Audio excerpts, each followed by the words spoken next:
ఇష్టమైనటువంటి మాసం కార్తీక మాసం. ఈ కార్తీక మాస పర్వదినాన మన చెట్టుబలిత సంఘీయులందరూ ఎక్కడికక్కడ ఒక చోటుకు సమీకరించబడి కార్తీక వన సమారాధన కార్యక్రమం చేయడం చాలా ఆనందంగా ఉంది.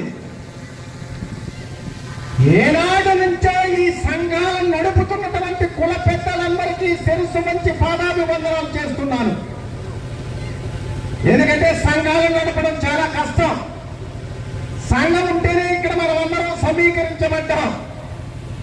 ఈ నగ్న సత్యాన్ని మనం అందరం కూడా తెలుసుకోవాలి. అందుకోసమే ఈనాడు అమలాపురంలో ఏనాటి నుంచో పెద్దలు సాహసించి శ్రమపడి ఈ సంఘాన్ని నడిపిస్తున్నటువంటి పెద్దలందరికీ కూడా మరొక్కసారి అభినందనలు తెలియజేస్తున్నాను. ఈ సందర్భంగా యువత రెండు విషయాలు తెలుసుకోవాలి. సంఘాలు ఎందుకునే వారికి ఈ మాట. ఈ సమాజంలో మనందరికీ అనేక సమస్యలుంటాయి. ఆ సమస్యలన్నీ పరిష్కరించుకోవాలంటే ఒక సంఘం అవసరం. మానవుడు సంఘజీవి అని చరిత్ర చెబుతుంది. అందుకే ఈ సందర్భంగా సంఘాల గురించి మాట్లాడుకునేటప్పుడు ఒక మహోన్నతమైనటువంటి వ్యక్తి గురించి మాట్లాడుకోవాలి. బోర్డర్ స్కూల్లో జన్మించారు కీర్తిశేషులు దొమ్మేటి వెంకటరెడ్డి గారు.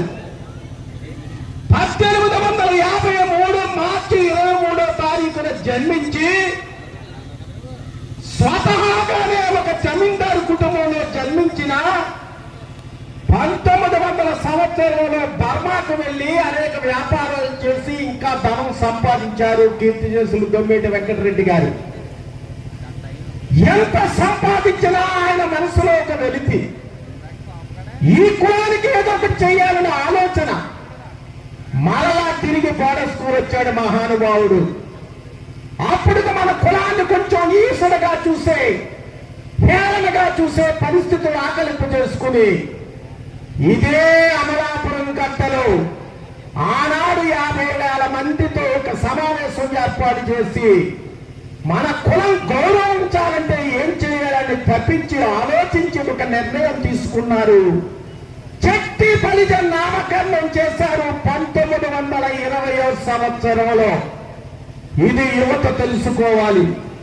1920 అంటే ఇప్పటికి 105 సంవత్సరాల నుంచి మనం చెట్టు బలిజలుగా పిలువబడుతున్నాం. కేంద్ర చెట్టు బలిజ సంఘంగా మీరుంటే అక్కడి నుంచి ఎక్కడికక్కడ సంఘాలు పెట్టుకుని డెవలప్ అవుతున్నాం. అయితే ఈ సందర్భంగా ఒక విషయం చెబుతాను.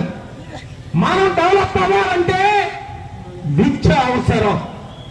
మహాత్మా జ్యోతిరావు పూలే చెప్పాడు, విద్య లేకపోతే విజ్ఞానం లేకుండా పోతుంది, విజ్ఞానం లేకపోతే నైతికత కోల్పోతాం, నైతికత కోల్పోతే ఐకమత్యం లేకుండా పోతుంది, ఐకమత్యం లేనందున శక్తి నశిస్తుంది, శక్తి నశిస్తే అక్కడ కులాల వాళ్ళు మనల్ని అనగదొక్కబడతారు. ఈ అనర్థాలన్నిటికీ మూలం అవిద్య.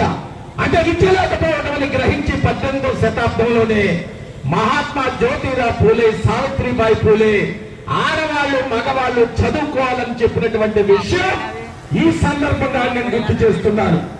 కాబట్టి విద్య, అందుకోసమే ప్రభుత్వ పరంగా మనకి 1970లో కాసు బ్రహ్మానందరెడ్డి గారు ముఖ్యమంత్రిగా ఉన్నప్పుడు 25% విద్యా ఉద్యోగ రంగాల్లో రిజర్వేషన్ కల్పించారు. అయినా మనం అనుకున్నటువంటి ప్రగతి సాధించలేకపోయాం. రాజకీయ రిజర్వేషన్ లేదు. రాజకీయ రిజర్వేషన్ ఎన్టీ రామారావు గారు వచ్చిన తర్వాత కాసు బ్రహ్మానందరెడ్డి గారు విద్యా ఉద్యోగ రంగాల్లో రిజర్వేషన్ ఇస్తే ఎన్టీ రామారావు గారు వచ్చిన తర్వాత మరి స్థానిక సంస్థల్లో రిజర్వేషన్ కల్పించారు. ఈ రెండింటినీ ఉపయోగించుకుని సమాజంలో మనం ఎదగాలని మీ అందరికీ కూడా నేను మనవి చేస్తున్నాను. ఇక ఆఖరిగా ఒక మాట చెబుతా, అందరూ ఎదగాలి, అందరూ బాగుండాలి, అందులో మనం ఉండాలి. ఇది అర్థం చేసుకుని ఆకలింపు చేసుకుని ప్రయాణం చేయాలి. అందరూ ఎదగాలంటే ఎలా అని మీరు ఆలోచించవచ్చు. ఎలాగైనా ఎదగండి. కొంతమంది కులానికి సేవ చేసి అంకితమైపోయి కొంతమంది ఎదుగుతారు సమాజంలో. మరికొందరు కొన్ని పార్టీల్ని నమ్మిన పార్టీలో క్రమశిక్షణగా మెలిగి ఎదుగుతారు మరికొందరు. మహానాడులు పెట్టి ఎదుగుతారు మరికొందరు. వనభోజనాలు పెట్టి మరికొందరు ఎదుగుతారు.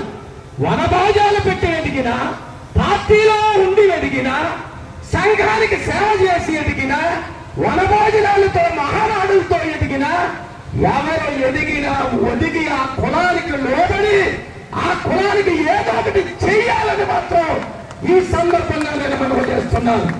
ఎదగండి, మీరు నచ్చినటువంటి రీతిలో మీరు ఎదగండి.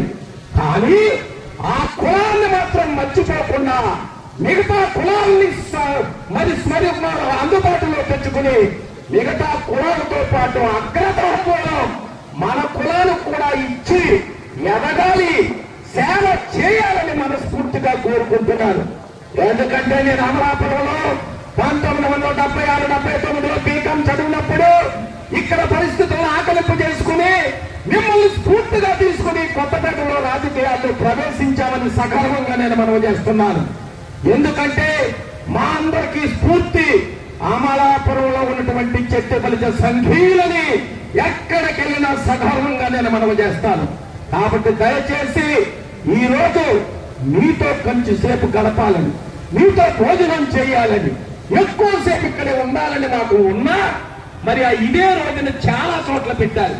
ఇప్పటికే రాజోలు వెళ్ళాం, రాజోల నుంచి ఇక్కడికి వచ్చాం, కాకినాడ వెళ్ళాలి, తమిళనాడు వెళ్ళాలి, విజయవాడ వెళ్ళాలి, చాలా కార్యక్రమాలు ఉన్నాయి. కాబట్టి ఎక్కువసేపు మీతో గడపలేకపోతున్నందుకు అన్యదా భావించద్దని మనవి చేసుకుంటూ ఈ వయసులో కూడా శెట్టి గారు ఈ వయసులో కూడా సంఘానికి సేవ చేయాలనే దృక్పథం పెద్దల్ని ఎదురుపెట్టి ఈ యువకులు మరి శ్రీని గారు కానీ, తెలుపని శ్రీని గారు కానీ, తాతాజీ గారు కానీ, సంస్థాన బుల్నాని గారు కానీ, మరి కుటుంబ చిక్కప్ప గారు అబ్బాయి భరత్ గారు కానీ, మీరందరూ కూడా పెద్ద తలగా ఎదరపెట్టి యువత ప్రోత్సహించి ఈ సంఘాన్ని నడుపుతున్నందుకు మనస్ఫూర్తిగా మిమ్మల్ని అభినందిస్తూ ఉన్నాను.